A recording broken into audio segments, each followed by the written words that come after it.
All good, fab.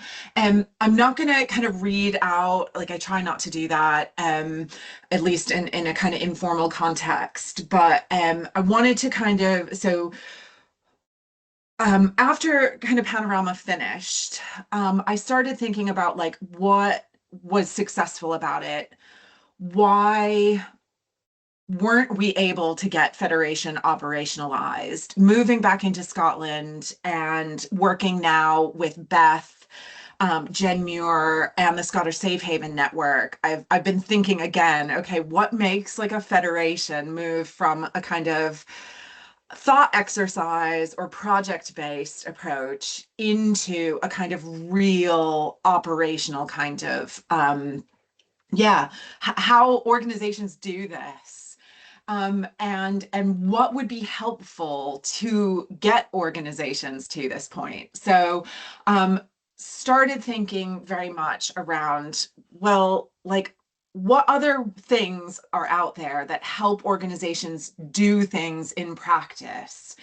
And yeah, so I've been ruminating on it for a few months, and now I'm kind of at the point where I feel like I've done enough thinking, and now I need to test this in with people that do this day to day, with others that are thinking about this as well, etc. So we kind of thought that actually, rather than focusing on principles, we'd focus on a framework for operationalizing federation in TREs.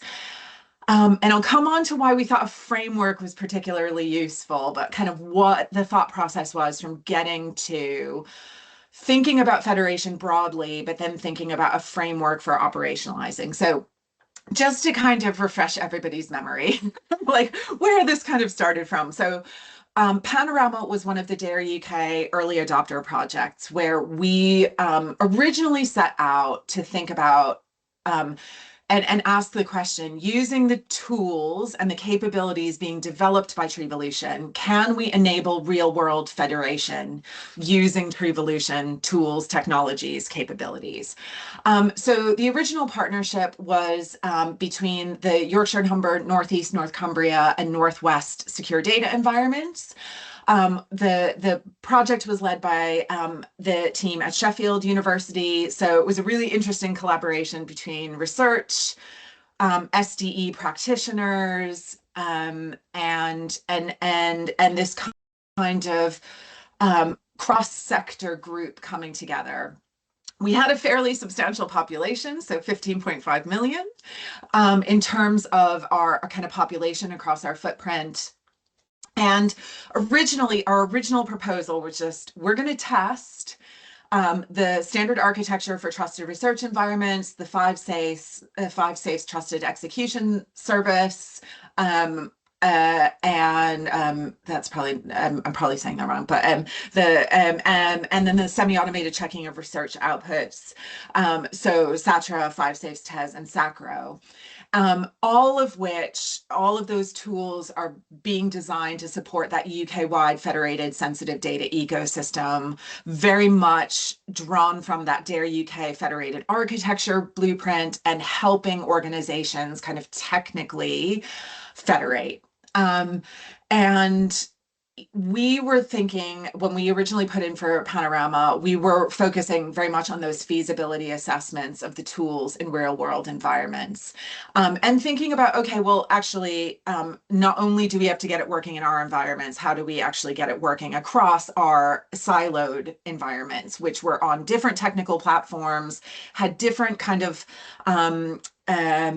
governance structures, both internal governance, but also a different approach to around data sharing, joint controllership, processorship, etc. So again, we started the question by saying, can we enable real world federation using Treevolution tools?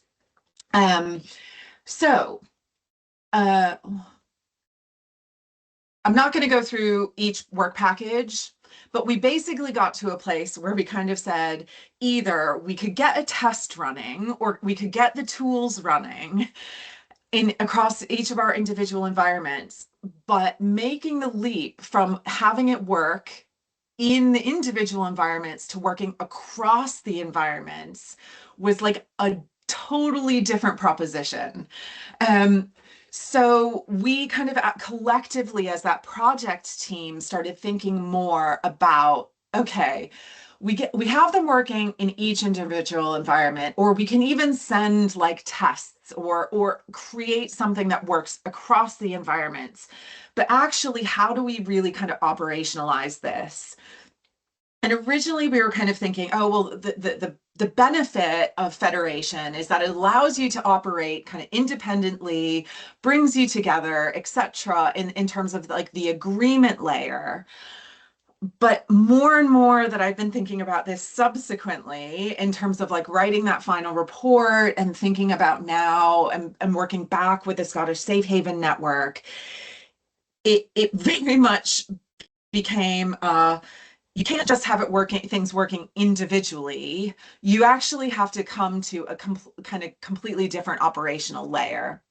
So Panorama, like the key findings from Panorama when kind of writing the final report at the time, so that was back in January, is that it helped us determine what federation looks like in practice, not just in theory. We examined whether it was technically possible to connect TREs together safely and effectively, whilst also defining and testing the overarching governance needed for it.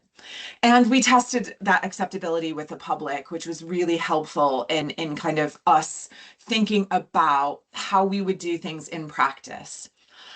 We generated practical learning about how Treevolution capabilities needed to be supported by clear operational processes. So I think that that was the big thing. You know, Treevolution has been absolutely phenomenal in developing these tools. Now it's how do we move those tools into like a kind of operational reality, not just across individual organizations, but also across groups of organizations.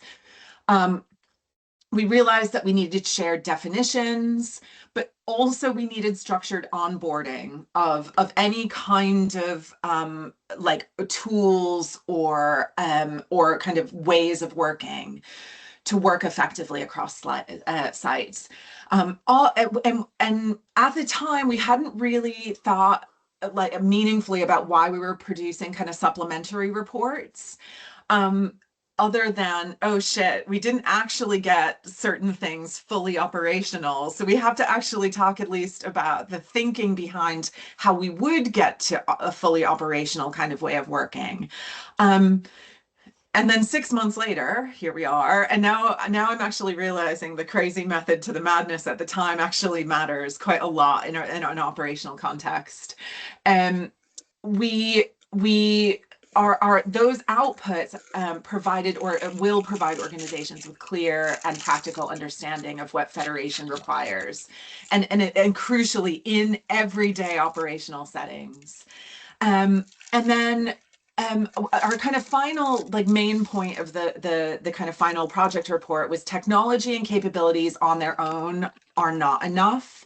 Successful federation depends just as much on aligned governance, processes, shared standards, clear roles and responsibilities, and structured onboarding and training. So our big finding from Panorama, and again, this is like at the time, this is where I was in January, was that Panorama demonstrated we can shift the conversation from whether systems can technically connect to how organizations prepare themselves and work together safely and consistently to maintain ongoing trustworthiness. So that's where we were in January. And Felix and Amy and I have been doing a lot of talking around this. Since then, Felix is working on some really interesting papers around kind of federated analytics. I'm back now in Scotland with the Safe Haven Network, which are working towards a target operating model. And now I kind of, with all of that, with the findings from Panorama, with all of the additional work that's happening in Treevolution, the conversations that are happening across the TRE community, and kind of now working back in Scotland with the Safe Haven Network. Yeah, I'm now kind of like, I have that kind of different approach to why I think we need a federation operationalization framework. So this originally started from the key findings from Panorama around federated IG, which were that we must define a shared language for federation or IG can't progress. Definitions must be specific, not umbrella terms. We found that it was crucial to clearly define and align the scope for federation. Scope can change and evolve, but it's really important to define that scope and align the scope. We recognized that equivalence between the different organizations is an important step. We identified that tolerance for variation and tolerance for risk and managing risk within that concept of equivalence was critical. We realized in the context of IG that responsibilities of the organizations and the operational roles that deliver and monitor those responsibilities over time were critical and really important to set out. And that this would allow the Federation to recognize that another organization is trustworthy. And that's based on evidence that needs to be supplied. But that full trust as a big T trust, is a leap of faith and very easy to lose. So it's really critical to plan out how the Federation can maintain IG operations over time. Now, originally, this is where we came to around IG, and now kind of reviewing the material, thinking further and further, it actually, all of those things that I just talked about go beyond IG. They also apply to like the technical tools that might be used, as well as the processes that federations develop. So you need a shared language. You need tolerance for variation and risk and managing risk. You need responsibilities to be clearly defined between the organizations and the operational roles that deliver and monitor those responsibilities. You need equivalence between federation partners, and you need that kind of underlying trustworthy layer and the requirements to maintain trustworthiness over time.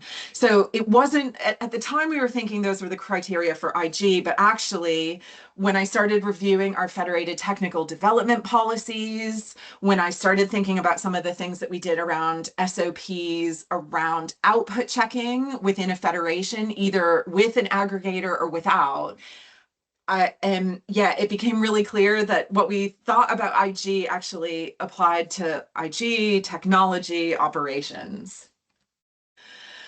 Then I started thinking about, why does the 5 Safes framework work so well? Like, why do organizations now use this?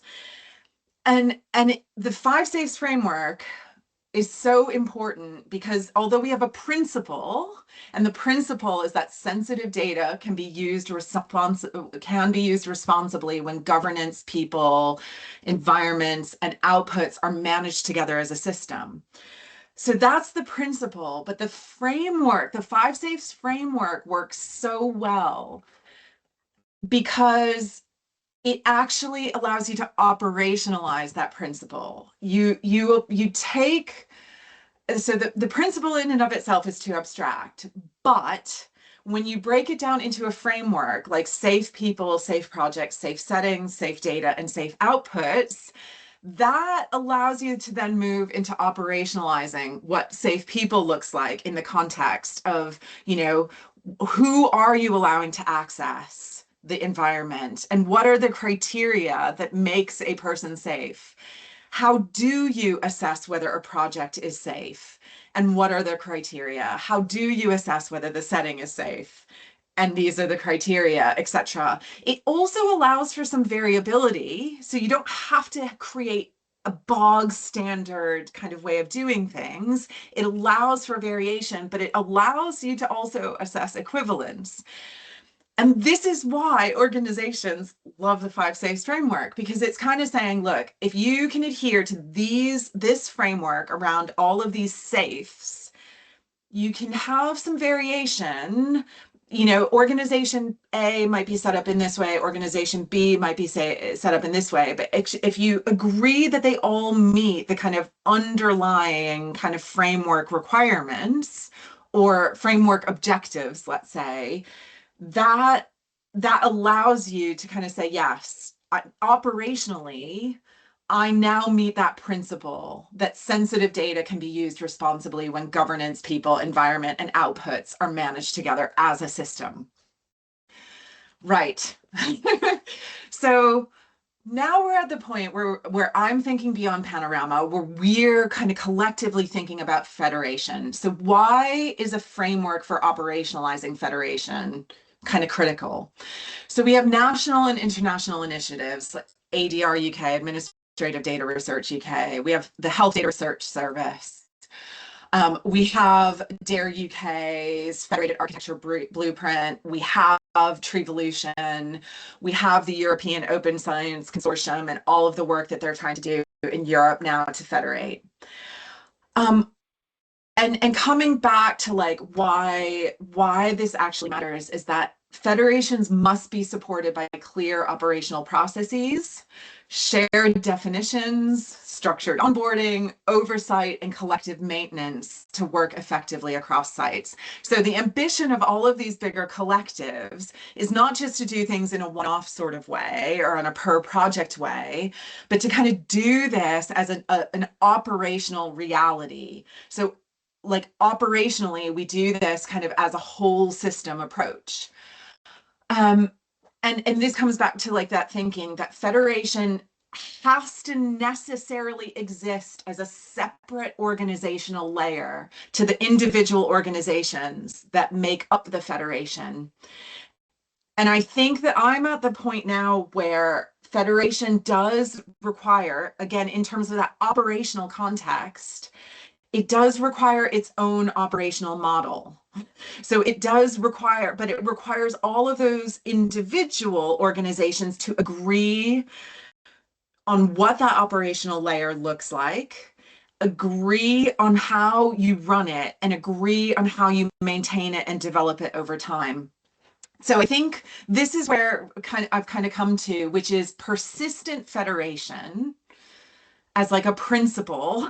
Persistent federation requires a framework to support organizations not only in preparing themselves to work together safely and consistently, so only to prepare themselves to do it, but then also must maintain ongoing operations and trustworthiness. So that's kind of why we need this. It's not just enough to say, oh, we'll do it once. We do this many, many, many times, and we do this as a separate kind of operational layer. And then I started thinking about the principles that underlie federation, and that's regardless of whether you're doing federated analytics or federated pooling or all of the different iterations of federation. And for me, it kept coming back to trust and the conversations that I've had with Amy and with Felix around this and whatnot. We kept using the word trust in various iterations, either explicitly or implicitly. So trust should be established, not just on like a per project basis or on a kind of, in those kind of siloed concepts, but that it should be established once, expressed in a common way, and reused across organizational boundaries without repeatedly rebuilding that confidence from scratch or rebuilding that trust from scratch. And then thinking about it in a federated ecosystem. So trust must be systemic. So it has to be at a whole system level rather than interpersonal. Right now, we oftentimes do that. Oh, I trust that DPO, or I trust that Caldecott Guardian, or I trust that individual. We have to kind of collectively come together and say, we trust the system. And so moving from that trust me or to trust the evidence that we're providing, or this kind of, do we trust these organizations, to can we see evidence that these organizations kind of behave according to our shared expectations. So it's, again, moving from those kind of that siloization or that interpersonal kind of thing to a kind of systemic level of trust. Or trust, maybe trustworthiness is again probably the better term here. And federation only succeeds when trust or trustworthiness becomes infrastructure. So trustworthiness as infrastructure in and of itself. But we need a framework that helps us establish those conditions to demonstrate trustworthiness. So again, persistent federation requires a framework to support organizations not only in preparing themselves to work together safely and consistently, but also to maintain those ongoing operations. So here we go. This is Treaty. And thanks to AI for helping me generate this lovely image. So Treaty helps the organizations build and maintain federation through shared trust, assurance, and interoperability. So we come back to what we learned about from the IG, but that applies to technology, that applies to processes. So we need tolerances. So we have a clear understanding of the accepted risk, the variation, and the thresholds. There will always be a case, like tolerances are on a bell curve, and you decide as a federation what you slice out, right?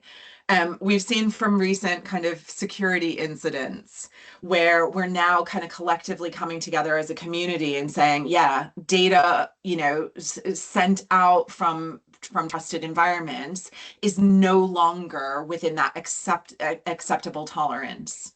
But we have seen moves in the community. I think UKDS is a really great example of this, where you could have, or like the Turing, where you have different kind of categories of data, so that you have different tiering of data, where you might not need a fully airlocked environment, depending on how the data has been de-identified or aggregated, etc. But other kinds of projects or other kinds of data, minimization, pseudonymization, etc., sensitivity of data, special categories, may always necessarily need fully airlocked environments.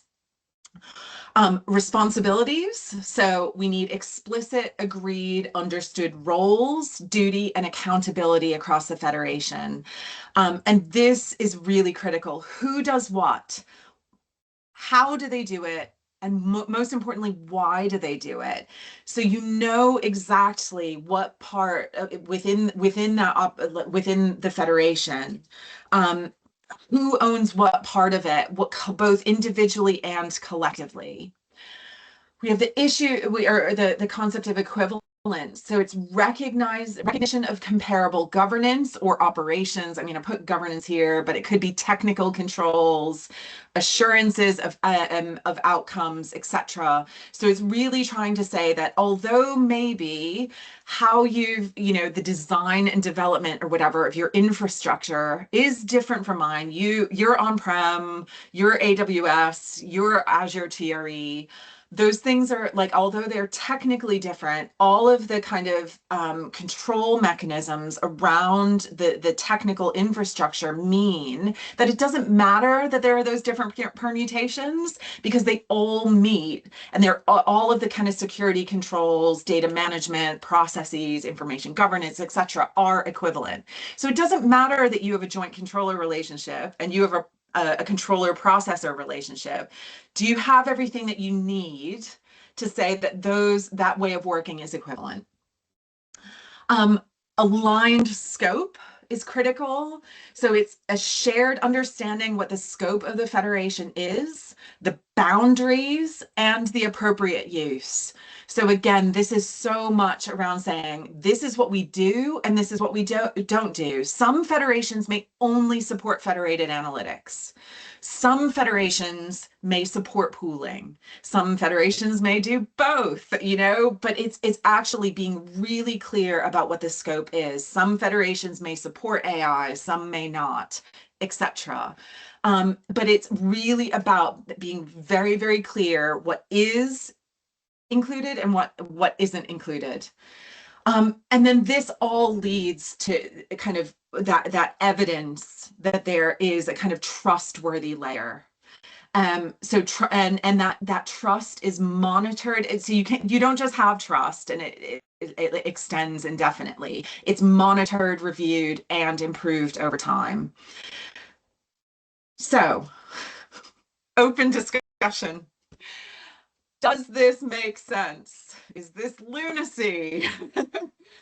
Do you agree with like the principles of what I've said, that underlying principle of what federation is? Would using treaty, like using the five safes, help you create persistent federation? What would be needed in addition? Or like, is there another layer that we could get into trying to set out what the criteria would be for each of those? If treaty does make sense, do we collectively as a community, or us kind of leading but with community involvement, set out some of the sub bullet points? So yeah, open discussion. So Jim's popped something in the chat. Will, you here. Yeah. I'm gonna Yeah, so I didn't know if you could see my hand then. yeah. I think you sort of hit upon it. To me, trust is everything. It has always been everything with this. Much of everything else is subjective. And I think that's part of the problem, is that we've got things for infrastructure like, ISO 27001 and the DSBT and Cyber Essentials, which start to give you some kind of, well, we've got this thing, and people understand that, if ISO is scoped properly, it's quite a big deal to get. And there's a badge there that's long-standing and people understand. Once you move away from it, what are you left with is, illustrious research careers or an absence of breaches. CF Biobank, which is in the news all the time for doing stuff which perhaps it shouldn't be doing, and being bombastic about it, which hasn't helped anybody. So I think if you can, what seems to be the deal is to move from the subjective to the objective. The risk tiering, my good old favorite, the Turing risk tiers, maybe we can do something with that. But I think for this to be useful, it would need to be tangible. So if we're going to start to list down what are the ways of objectifying what everyone at the moment would say, like Jim, he's a good lad, he's been around a while, he seems to know what he's talking about, he'll be okay. We kind of need to do better than that, don't we? But research passports, not sure I've got any answers, but I think it just needs to be tangible. This is so, and I think that's exactly right. So for me, this is the first step, and then it's just to saying, okay, we have a framework. The five safes. If you were just to read safe people, safe projects, safe settings, safe data, safe outputs, right? That is still kind of to some degree theoretical, right? But I think that the thinking that Felix and others have done around this, and those tangible ways of what it looks like, is what makes the five safes really useful. Jim, sorry, your comment was really helpful in the chat as well. Yeah, I just think that you can't enforce people to trust you. There will always be people out there, and I was at a conference in London yesterday and met some who don't really trust five safes. Yeah. What you can do is demonstrate trustworthiness, and it just feels like, actually, if you focus people to go, well, what is it you trust? Why do you trust your own team? Yeah. If you do trust your own team, think, what is it objectively that you're doing to trust that? Because that's a good process to go through anyway, and having your annual audit committee reports, whatever. And getting people to think about that, and saying, oh, okay, we've got ways of being able to demonstrate equivalence of practice, whether it's through Sartre or the output checking ontologies or whatever, it doesn't matter. You need equivalent bits to say, so if you accept that as the basis for why you trust your people, not just because they're good eggs, then there's a kind of a tangible way of being able to demonstrate equivalence. I think that makes a smaller jump of leap of faith. People, but I think it probably does help to think about who is it that has to do this trusting. Yeah. And that's why the responsibilities and like the roles are so critical. And it will depend. So I think that your question here is data owners. Yes, they are one part of this puzzle. It's project approval boards. They will have another role in this. Every part of trusted research environments and all of those different component parts will have different tolerances, different responsibilities, different equivalence requirements, different scope requirements, all of which then, but doing the exercise leads to that trustworthiness.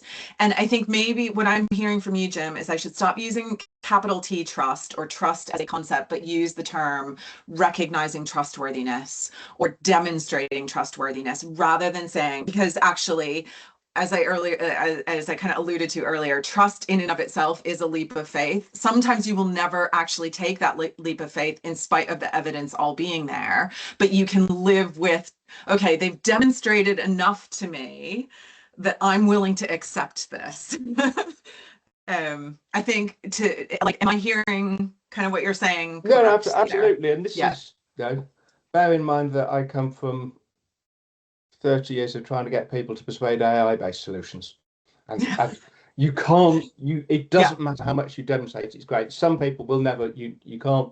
There's just there's a cognitive difference between saying this is trustworthy, and that's as much as you can do, and whether people trust it.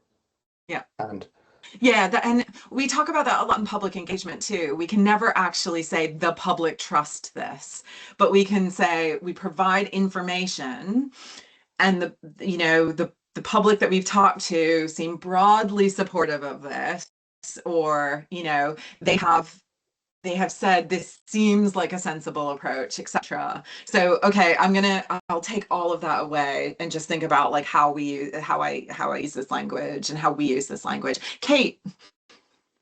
Sorry, it's just had a burning word in my head, and it's accountability, because I think that is very much kind of tied up with this trustworthy. I think it's about either it being passive or active, Kate.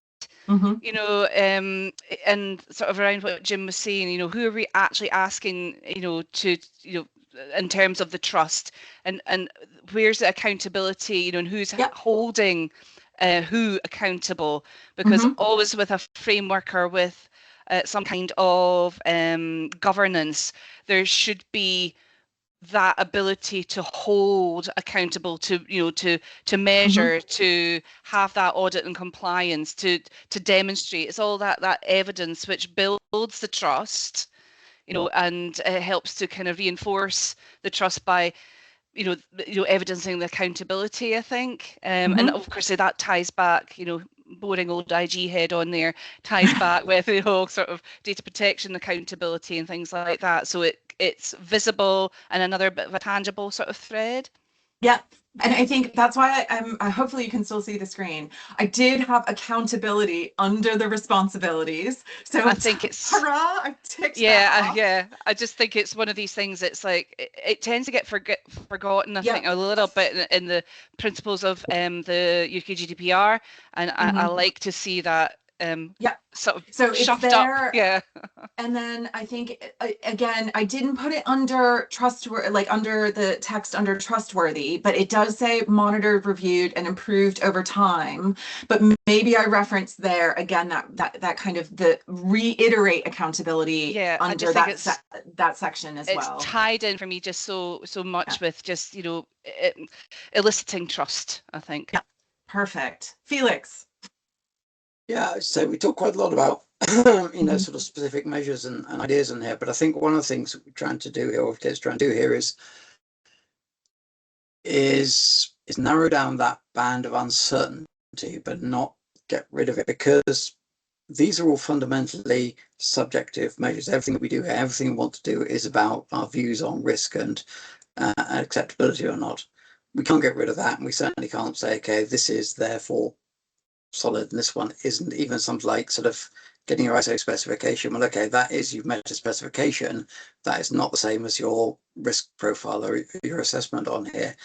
And I think what we're trying to do here is trying to get down to say, these are the bits where we've now agreed this is where we have the variation, we have the gaps between them, but we're comfortable with living with those, and we also know where the responsibilities are lying between those. So it's not so much about saying, okay, this is a new set of rules which we should all follow. It's about thinking about how do we get together. It's my interpretation, maybe I'm wrong, but it's about how do we start going down the bits where we think, okay, where are the differences, where can we get aligned agreement on things, so that we now, okay, we accept that there are differences, and we also accept the level of uncertainty that we have, but we've agreed that.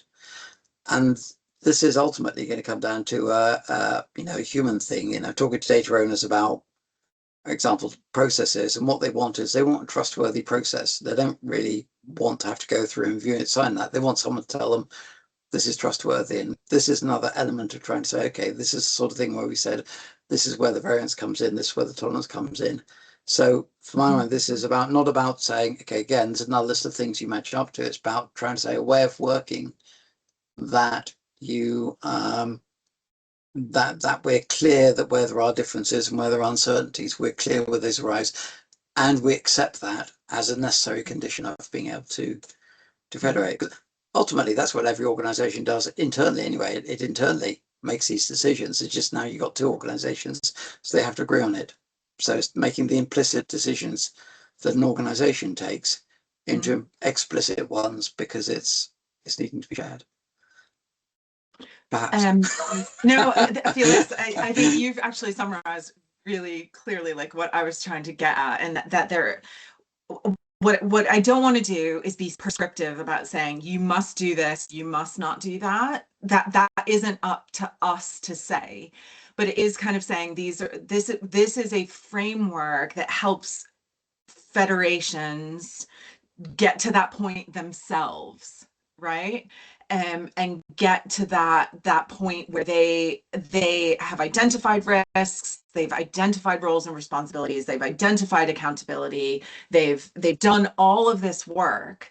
I'm partly thinking about this in the context. I know HDRS have been very vocal and out there. We're going to present the UK ecosystem. Well, we have the you know, we have the 11, sorry, I'm just out of it like 6 months ago. We have the subnational SDEs, we have in England, we have the national SDE in England, we have Sale Data Bank, we have the Honours Broker Service in Northern Ireland, we have National Safe Haven in Scotland, and we have the 4 regional safe havens. So by my count, there are like what, almost 20 like safe havens, SDEs, etc., that support health data within like trusted research environments, secure data environments at that ecosystem level. We're going to have to come to some kind of way of bringing those together, recognizing that there are always going to be risks. You know, the SDE network is NHS data only in the NHS. The other 3 nations have agreed that actually the TREs where researchers access the data are on university-based infrastructure. At some point, we'll have to sit down and say, well, are those things equivalent? Are the roles and responsibilities clear enough? Are we willing to tolerate this variance? Are we only willing to tolerate it in this, or is the scope only this given that context?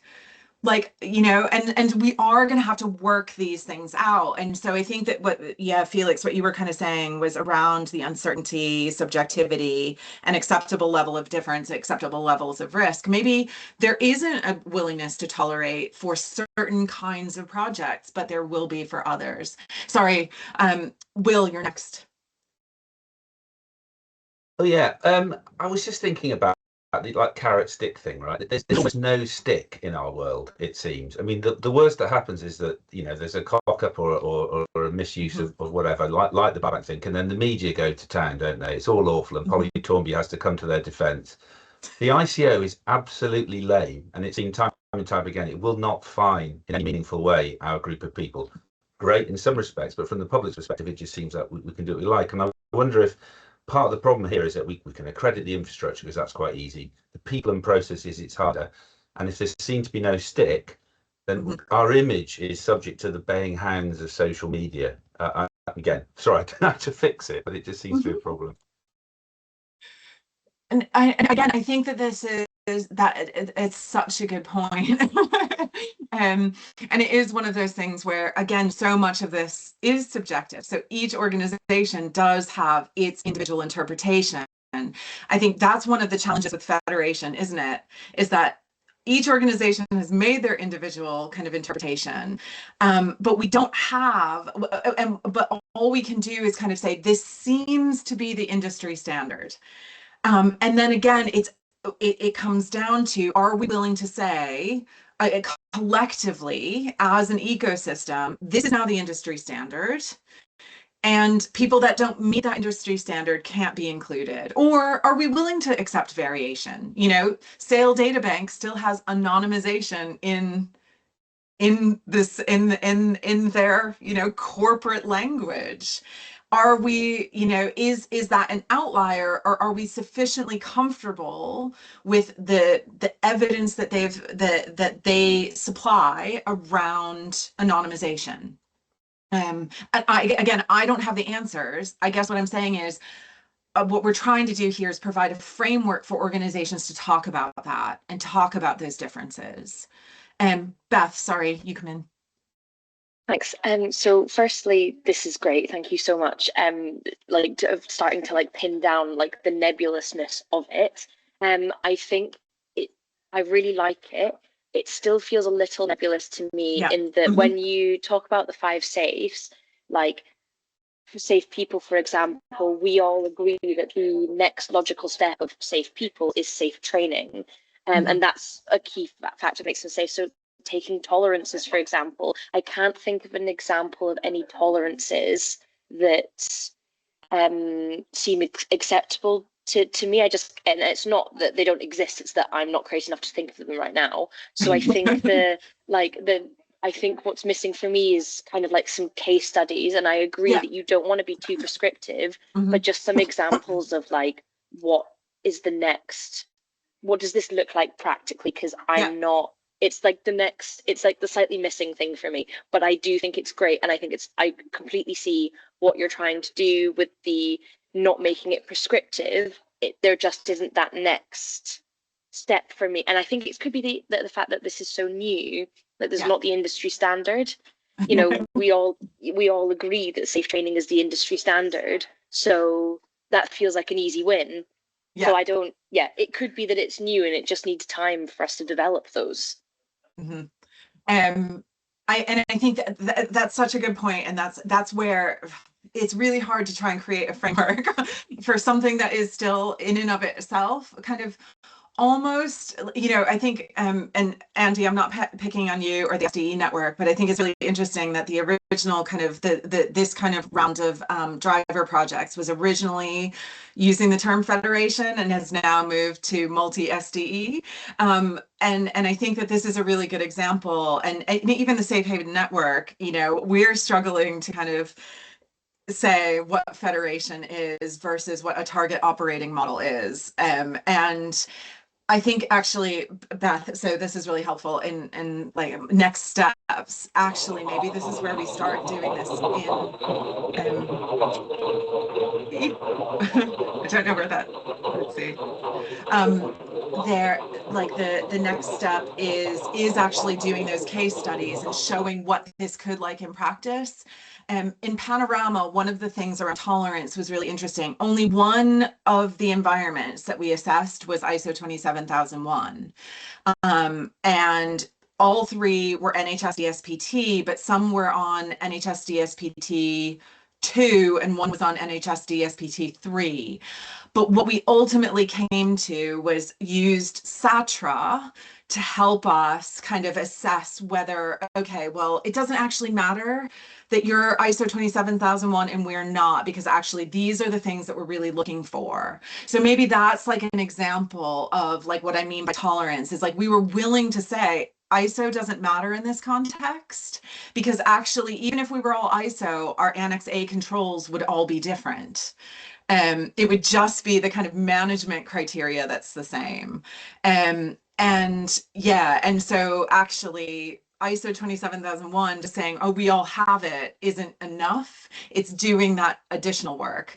So I don't know if that kind of helps in terms of, it really does. And like that's like a perfect example of it. But yeah, I think like kind of making those examples would be really helpful, just to like, I think just create buy-in, because I think you've done the right thing of like, we've got to break this down somehow. But no, that does help. Thank you. Andy, sorry, did you want to come in?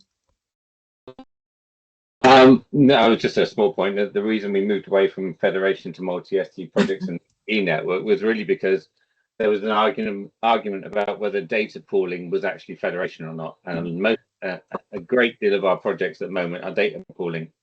So And it's a valid point from different perspectives, I suppose. But so yeah, that's why we're calling them multi-ST projects. So but I think again, what is that's federation, right? Yeah, but that's so interesting, Andy. Like even that in and of itself, one of the main points was like you have to create that shared language. And it is interesting that even the network, was still kind of having that debate about is pooling actual federation? I mean, I would argue that in certain cases it absolutely is. So, oh, there's such good stuff in the chat too. I need to actually remember to like copy and paste the chat just in case it disappears into the ether. Okay, yeah. So I'll go back to where we were. So the open discussion, you guys, that has been so helpful. So it sounds like it could help create persistent federation, but actually doing this out in practice, kind of doing case studies, etc., would be helpful. It's around the kind of structural examples, which could, I think that this will evolve over time, just like the 5 safes has evolved over time. Certainly, like I go back to Felix's original paper, and it was very much in the context of administrative data. But now, that has evolved, and people's thinking has evolved over time as it's done more of that cross-domain, where it has more of that cross-domain applicability and whatnot. And Felix, I wasn't sure if that was your intention originally, when you were originally thinking of the 5 safes, although you were using administrative data as a context, were you also thinking, oh, this could also apply to health, etc.? Well, yeah, and actually also applied for all different things. So the point about it was just the way of thinking about things rather than actually a solution. And it applies equally to anonymous data or downloaded data as TREs. It's a framework. And I think what we're doing here is adding on, so that's a broad framework, things to think about. What we need to do here specifically is let's agree where there is agreement and where there is variation and what is acceptable solution. Yeah. So we're all of this stuff is 5 safes, a very broad structure. And now all of the stuff that we've been doing on here is now starting to, but how do you operationalize that? I see. Yeah. Sorry, Andy, come on in. No, I was just picking up on that. You're talking about the shared language. I was wondering what you meant by persistent federation, because So again, not just kind of coming together on that kind of individual or on a per project basis, but how you would persist over time. You would have a kind of consistent federation layer, right? And this is where I think it's really hard to move, because we always do things on a per project basis, don't we? Rather than kind of just saying, oh, well, this is operational, like as a layer in and of itself. So moving away from per project, like we stand it up for this, but then we disassemble it for now. We stand it up for that, we disassemble it. How do we do it more at that kind of systemic level? Yeah, okay. So you're putting the motorways in place doesn't mean we have to drive on them until we've got to, right? Okay. I don't know. Yeah, it's an interesting point, and it goes to well, from an operational and from a governance perspective, absolutely. I think that's probably what our network-wide collaboration agreement is trying to define. Because it's not just about technology; most of it's about the governance and processes. And then our project-specific ones are our, the vehicles that are driving across driving our motorway. And I wonder, so in my head, it's kind of like you need to have some kind of person, like you need permanent plumbing, whether or not you have the water running the whole time or not is another story. You may choose to turn the water on and off, to use like a really crude analogy. But the plumbing in and of itself is there and things are connected, right? But you need the kind of wrapper layer. You need the persistent plumbing. It makes no sense to do a whole complicated technical thing that you then disassemble. It's kind of like, how do you do this? Kind of, how do you lay those foundations so that it's there for persistently, and then maintain it over time, so that you don't have to so that you don't disassemble it and then rebuild it again from scratch, and then disassemble it and rebuild it again from scratch. Yeah. We're trying to, I think there's a realization is when we get down to the technology level, the Federation technology layer, there isn't necessarily one tool to rule them all, right? So that persistent infrastructure is going to need to support multiple different tools, and that, you know, that's a challenge. There's different tools for different types of analysis, right? You know, we've kind of started looking from a federated statistics perspective of okay, what does it mean to get that infrastructure for data shield in place across the SDE network? Not saying data shield is the answer to all federation problems, but you know, it's a, people are using it, and let's see what's needed in the confines of the sensitive data NHS space to make it work. But that might be one. That might be your B roads. It might not be your motorway. Stretching the analogy. But yeah, it's and part of that is the what are the infrastructure needs? What ports do you need to open to make sure that, you know, where in your environment is the data that's being used by that federation technology, where it's going to reside in a workspace, you know, in a research workspace somewhere else. These are things we're having to work through. To feed into, you know, our equivalent of treaty. Well, hopefully you could use treaty to ask those questions. Hey, it's, you know, the concepts are all there. We will still reply. I'm mindful of time, so actually, we'll send out like the slides and everything. We'll make them available actually on the Dare UK kind of community pages. I just wanted to say thank you to the project team across all of our partners, the Treevolution Core program, the IG interest group, SDC-REBOOT, the SATRA IG co-chairs, the Scottish Safe Haven Network.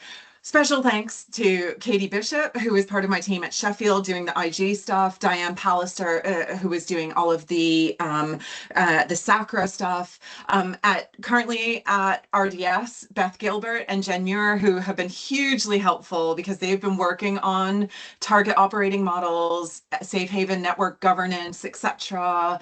Panorama and the IG interest group, SDC-REBOOT, SATRA, are all kind of funded via the UKRI Dare UK Phase 2.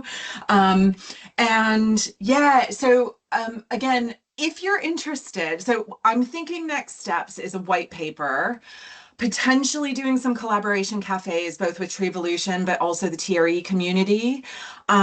I would love volunteers for case studies now that that's been raised.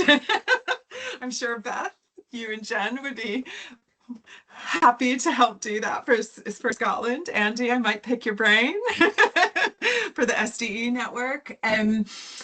But if anybody does want to be involved, either in the kind of white paper work, which would be really kind of practically focused, or a kind of more formal write-up of this. So first of all, I should maybe say, does everybody think that this has legs? Because if it doesn't have legs, I'll just drop it and I'll go on to some other thought exercise. But if you could just raise your hands and say, yeah, there is merit to this, keep going. Yes. Okay.